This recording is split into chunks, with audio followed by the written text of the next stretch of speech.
News 18 India.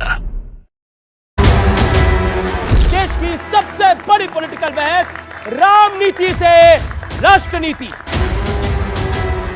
ये केवल राम भरोसे हैं और राम भरोसे मुहावरा हमारे यहाँ तब कहा जाता है जब आदमी की सारी उम्मीदें खत्म हो जाती हैं। सीधी बात ये कहो ना भाटी जी कि हाथी मरा नहीं अकड़ गया।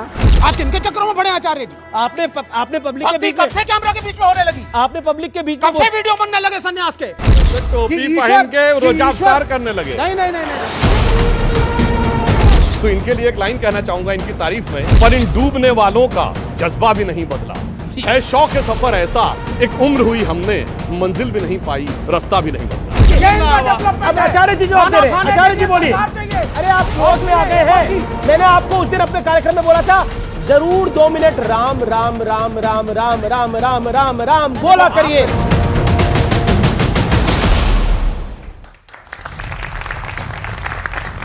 नमस्कार व्यूअर्स, आप सबको मेरी राम राम। मैं हूं अमीश देवकर और आप देख रहे हैं देश का सबसे लोकप्रिय कार्यक्रम आर पार।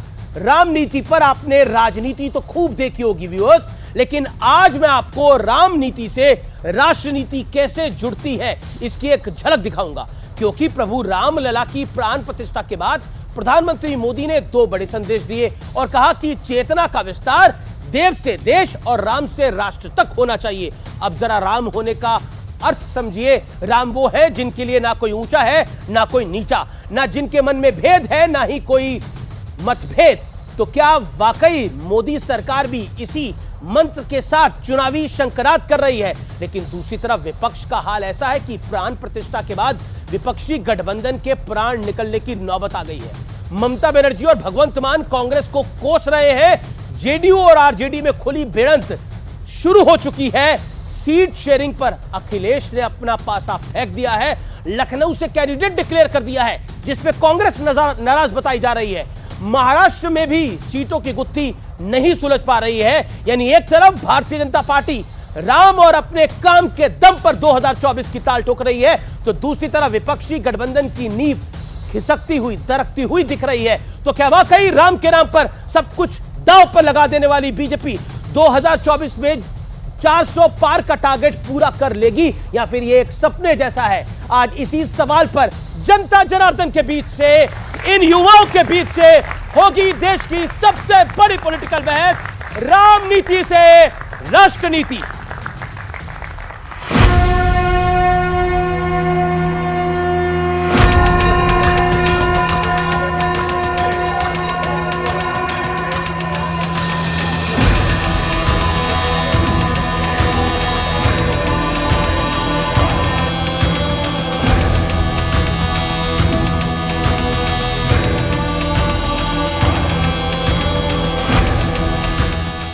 ये भी संयोग है कि एक तरफ मोदी राज में देश को नया राष्ट्र मंदिर यानी नई संसद मिली, तो दूसरी तरफ रामलला का मंदिर भी तैयार हो गया।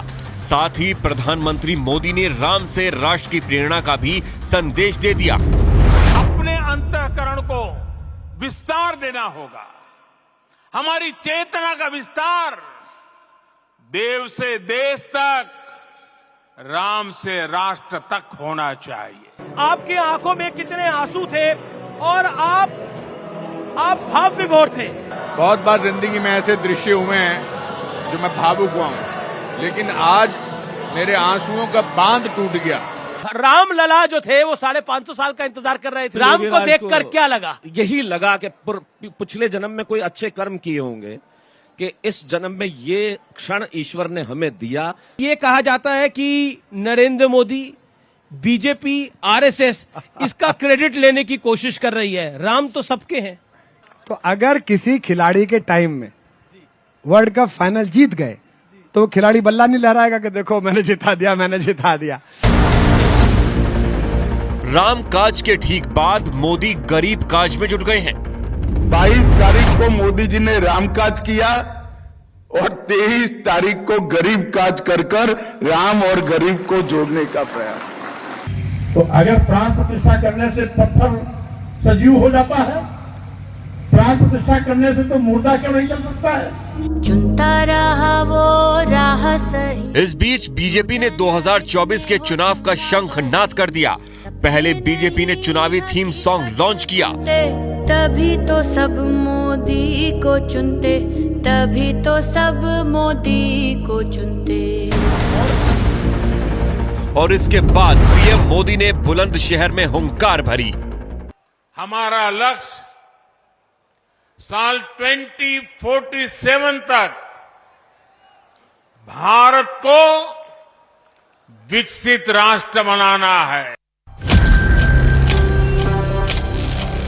लेकिन दूसरी तरफ का हाल भी देख लीजिए। इधर रामलला की प्राण प्रतिष्ठा हुई, उधर विपक्षी गठबंधन के प्राण निकलने लगे। टीएमसी का अकेले चुनाव लड़ने का प्लान। आम आदमी पार्टी पंजाब में अकेले चुनाव लड़ेगी। वहीं जेडीयू नाराज है, एसपी नाराज है। एमवीए से सीटों पर माथापच्ची जारी है।